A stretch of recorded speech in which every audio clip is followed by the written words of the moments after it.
ಬ್ರಹ್ಮಕಮಲದ ಹೂವು ತುಂಬ ಚೆನ್ನಾಗಿರುತ್ತೆ. ಇದು ರಾತ್ರಿಯಲ್ಲಿ ಅರಳುತ್ತದೆ.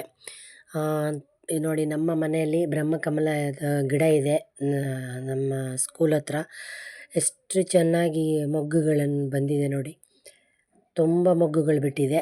ಬ್ರಹ್ಮಕಮಲವನ್ನು ಚೆನ್ನಾಗಿ ಬೆಳೆಸಬೇಕು. ಆ್ಯಕ್ಚುಲಿ ಅದು ಹೂವು ಎಲ್ಲೂ ಮಾರಾಟಕ್ಕೆಲ್ಲ ಸಿಗಲ್ಲ. ಮನೆಯಲ್ಲಿ ಬೆಳೆದ್ರೆ ಅಥವಾ ಯಾರಾದರೂ ಕೊಟ್ಟರೆ ಮಾತ್ರ ಸಿಗೋದು. ಬ್ರಹ್ಮಕಮಲದ ಹೂವು ತುಂಬ ಶ್ರೇಷ್ಠ. ಕಮಲ ತುಂಬ ಸುಂದರವಾಗಿರುತ್ತೆ. ಕಮಲದ ಹೂವಿನ ಥರನೇ ತುಂಬ ಸುಂದರವಾಗಿರುತ್ತೆ ನೋಡಿ. ನಮ್ಮ ಗಿಡದಲ್ಲಿ ಎಷ್ಟೊಂದು ಮೊಗ್ಗುಗಳು ಬಿಟ್ಟಿದೆ ನೋಡಿ. ನಮ್ಮ ಸ್ಕೂಲ್ ಹತ್ರ ನಾವು ಬ್ರಹ್ಮಕಮಲದ ಗಿಡನ ಪಾಟಲ್ಲಿ ಇಟ್ಟಿದ್ದೀನಿ. ಆ ಗಿಡಕ್ಕೆ ತುಂಬ ಮೊಗ್ಗುಗಳು ಬಿಟ್ಟಿದೆ. ನಾನು ತುಂಬ ಚೆನ್ನಾಗಿ ಗೊಬ್ಬರ, ಅದು ನೆಲದಲ್ಲೂ ಹಾಕಿಲ್ಲ. ಆ್ಯಕ್ಚುಲಿ ಅದನ್ನು ಪಾಟಲ್ಲಿ ಇಟ್ಟಿದ್ದೀನಿ. ಪಾಟಲ್ಲಿಟ್ರೂ ಅಷ್ಟು ಜಾಸ್ತಿ ಮೊಗ್ಗುಗಳನ್ನು ಅದು ಬಿಟ್ಟಿದೆ. ನೀವು ನಿಮ್ಮ ಮನೆಯಲ್ಲಿ ನೆಡೆಸಿ ಇದನ್ನು ಎಲೆ ನೆಟ್ರೂ ಗಿಡ ಆಗಿ ಬರುತ್ತೆ. ನಾನು ಚಿಕ್ಕ ಗಿಡನ ತಂದು ನೆಟ್ಟಿದ್ದೆ. ಅದೇ ದೊಡ್ಡದಾಗಿ ಬೆಳೆದು ಇವಾಗ ನೋಡಿ ಎಷ್ಟು ಒಂದು 4-5 ವರ್ಷದಿಂದ ಗಿಡದ ಹೂವು ಬಿಡ್ತಾ ಇದೆ. ಈ ಸಲ ಅಂತೂ ತುಂಬ ಮೊಗ್ಗುಗಳು ಬಂತು. ಯಾಕಂತಂದರೆ ನಾನು ಚೆನ್ನಾಗಿ ಗೊಬ್ಬರವನ್ನೆಲ್ಲ ಹಾಕಿದ್ದೆ. ಆ ಗೊಬ್ಬರಕ್ಕೆ ಅದು ತುಂಬ ಚೆನ್ನಾಗಿ ಬೆಳ್ಕೊಂಡಿದೆ. ಇದಕ್ಕೆ ಗೊಬ್ಬರ ಹಾಕಿದ್ರೆ ತುಂಬ ಚೆನ್ನಾಗಿ ಬರುತ್ತೆ. ಗೊಬ್ಬರ ಹಾಕಿಲ್ಲ ಅಂತಂದರೆ 1-2-3 ಮೊಗ್ಗುಗಳು ಬಿಡ್ತಾವಷ್ಟೇ. ಗೊಬ್ಬರಗಳನ್ನು ನಾನು ರಾಸಾಯನಿಕ ಗೊಬ್ಬರವನ್ನು ಹಾಕಿದ್ದೆ. ಅದರಿಂದ ಅದು ತುಂಬ ಚೆನ್ನಾಗಿ ರಾಶಿ ಮೊಗ್ಗುಗಳನ್ನು ಬಿಟ್ಟಿದೆ. ಬ್ರಹ್ಮಕಮಲವನ್ನು ನೀವು ಬೆಳೆಸ್ಬೋದು.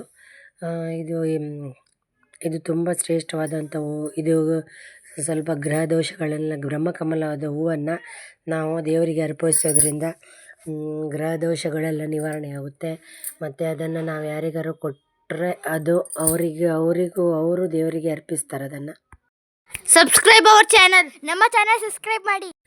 ಬ್ರಹ್ಮಕಮಲದ ಹೂವು ಅಂತೂ ದೇವರಿಗೆ ತುಂಬ ಶ್ರೇಷ್ಠ. ಯಾಕಂತಂದರೆ ಅದು ರಾತ್ರಿಯಲ್ಲಿ ಅರಳುವಂಥ ಹೂವು. ತುಂಬ ಚೆನ್ನಾಗಿ ಅರಳುತ್ತೆ.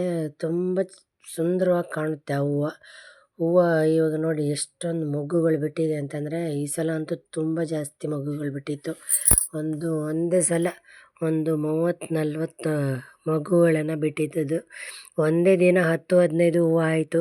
ನಾನೆಲ್ಲ ದೇವಸ್ಥಾನಕ್ಕೆ ಮತ್ತು ನಮ್ಮ ಫ್ರೆಂಡ್ಸ್ಗಳಿಗೆ ಎಲ್ಲನೂ ಕೊಟ್ಟೆ. ನಮ್ಮ ದೇವರಿಗೂ ಅರ್ಪಿಸಿದೆ. ಎಷ್ಟೊಂದು ಚೆನ್ನಾಗಿದೆ ನೋಡಿ.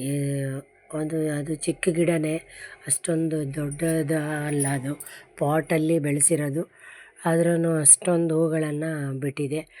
ನೀವು ಬ್ರಹ್ಮಕಮಲವನ್ನು ಬೆಳೆಸಿ. ಯಾಕಂದರೆ ದೇವರಿಗೆ ತುಂಬ ಇದು ಶ್ರೇಷ್ಠವಾದ ಹೂವು. ಎಲ್ಲ ಹೂಕ್ಕಿಂತ ಇದು ತುಂಬ ಶ್ರೇಷ್ಠವಾದ ಹೂವು ಬ್ರಹ್ಮಕಮಲ. ಯಾಕಂತಂದರೆ ಬ್ರಹ್ಮಕಮಲ ಎಲ್ಲೂ ಇದರಲ್ಲಿ ಮಾರಾಟಕ್ಕೆಲ್ಲ ಸಿಗೋದಿಲ್ಲ. ಅದನ್ನು ಮನೆಯಲ್ಲೇ ಬೆಳೆಸಬೇಕು. ಗೃಹದೋಷದ ನಿವಾರಣೆಗೆ ಅದಕ್ಕೆಲ್ಲ ಬ್ರಹ್ಮಕಮಲದ ಹೂವು ತುಂಬ ಒಳ್ಳೆಯದು. ಇದನ್ನು ನೀವು ನಿಮ್ಮ ಮನೆಗಳಲ್ಲಿ ಬೆಳೆಸಿ. ನಮಗಂತೂ ಈ ಸಲ ತುಂಬ ಖುಷಿಯಾಯಿತು. ಯಾಕಂದರೆ ತುಂಬ ಹೂವು ಬಿಟ್ಟರೆ ತುಂಬ ಖುಷಿಯಾಗುತ್ತೆ. ಎಲ್ರಿಗೂ ಕೊಡ್ಬೋದು, ಎಲ್ಲ ದೇವಸ್ಥಾನಕ್ಕೆ ಕೊಡ್ಬೋದು. ನಾನು ತುಂಬ ದೇವಸ್ಥಾನಗಳಿಗೆ ಕೊಟ್ಟೆ. ಆಮೇಲೆ ನಮ್ಮ ಮನೆಯಲ್ಲೂ ನಮ್ಮ ದೇವರಿಗೆಲ್ಲ ಇಟ್ಟೆ. ಆಮೇಲೆ ಎಲ್ಲ ಸುತ್ತಮುತ್ತಲಿರುವಂಥ ಮನೆಗಳವರಿಗೂ ಕೊಟ್ಟೆ. ಎಲ್ಲರೂ ಖುಷಿಯಾಗ್ತಾರೆ ನೋಡಿ. ಎಷ್ಟು ಚೆನ್ನಾಗಿದೆ ಹೂವು. ಅದಕ್ಕೆ ಬ್ರಹ್ಮಕಮಲ ಇದ್ದರೆ ತುಂಬ ಒಳ್ಳೆಯದು. ಅದು ಆ್ಯಕ್ಚುಲಿ ವಾಸ್ತು ಪ್ರಕಾರವೂ ಒಳ್ಳೆಯದು.